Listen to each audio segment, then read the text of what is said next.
Hello there! Today I'm showing you a nice product from our friend Stefano Corinaldesi, which we are beta testing these days. It has been very helpful for our Terran Marine armor, which is a 2 meter high, even more than 2 meters, statue. No, sorry, it's a wearable exoskeleton. It has to appear like it has been made out of metal plates. Now, printed parts are quite far away looking from a metal plate because you see all the lines from the additive manufacturing are visible. Also, we have a nice wobbling problem that is quite visible here. Removing this thing would be so much time consuming due to the fact that we would have to add the paint and then sand it and then again primer and sorry, not paint, primer. We'll have to add a filler and sand it, add it again, sand it again, add it again, sand it again, and so on till we have a nice and smooth surface. Now, the filler needs time to dry, and also is not so cheap, so it's quite time consuming and not so much nice on the economy side. Say it's quite expensive. Think about doing it for like 12 pieces like this size, where this one is one of the smallest. For example, you can see the shin piece which is drying out there. Now I'm gonna show you this nice product. So this is how it appears. It's a liquid which is not non-toxic compared, for example, to the MAC, methylethyl ketone, which is quite toxic for your throat and your whole respiratory system. You can smell it easily, you can touch it. I'm using a glove here just because I don't want my hands to get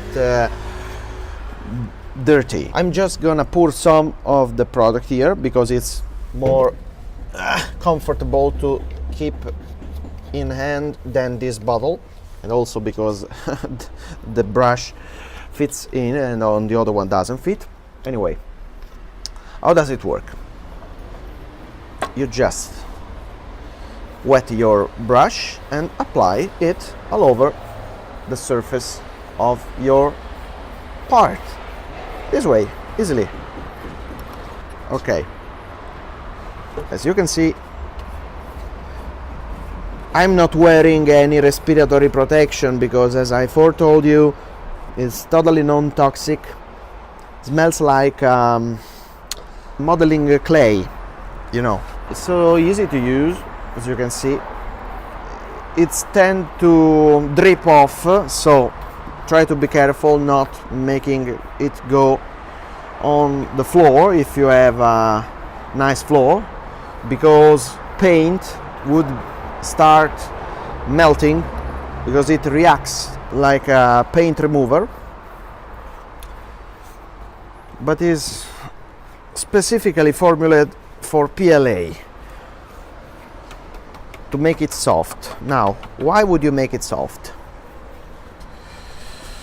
Because when it gets soft, you can easily remove the outer shell. I mean, peel it. I will show you what I mean shortly. Since on the previous Italian video we painted it on the other half, and now I'm finishing covering it. Okay, and we're done.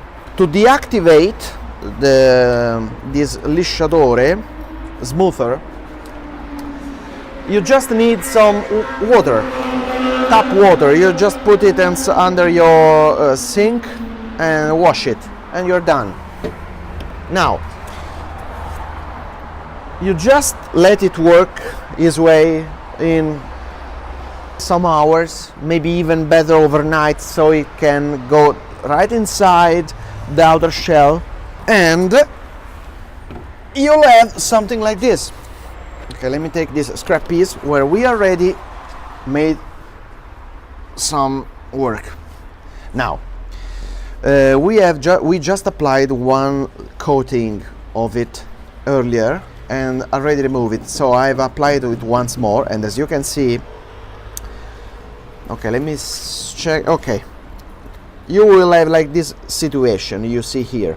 The outer surface start to come out. You see is like just a thin, like an onion skin. Yes, even less. You just take a scraper like this one, very cheap tool, and you just start combing this way. As you can see, the PLA start coming off. As you can see, really thin layer. Okay, by removing along the layer lines, which is the preferred way to achieve a smooth surface, all you have left is a planar surface, as you can see here. Okay, now depending on how worst is your wobbling, you will have to repeat the process 2 or 3 times. But using, you see, I poured some liquid here, and I've used about maybe 10 drops of it, not that much, because you don't need to apply much of it. You just need to apply it more and more times as your situation needs. I'm scraping it, and what I'm getting is a very smooth surface under it. Now, of course, maybe you will sand it later after you washed it, the whole part, with water to deactivate the remaining smoothener, but you will have a very porous finish, and this will help the base paint, the primer, whatever the first coating, whatever you'll apply on the part, to grip better. So this is it. You just need, I repeat, to wash it later under tap water to deactivate it. It's non-toxic, it helps you a lot, and you get a very smooth outer layer out of your print. So remember to use at least 1 millimeter of thickness on the outer shell. It's important because you are removing plastic, so you don't want to get down to the infill. You won't get it maybe, but you know, better be safe than sorry. So this was the Smoothener by Stefano Corinaldesi. See you next time.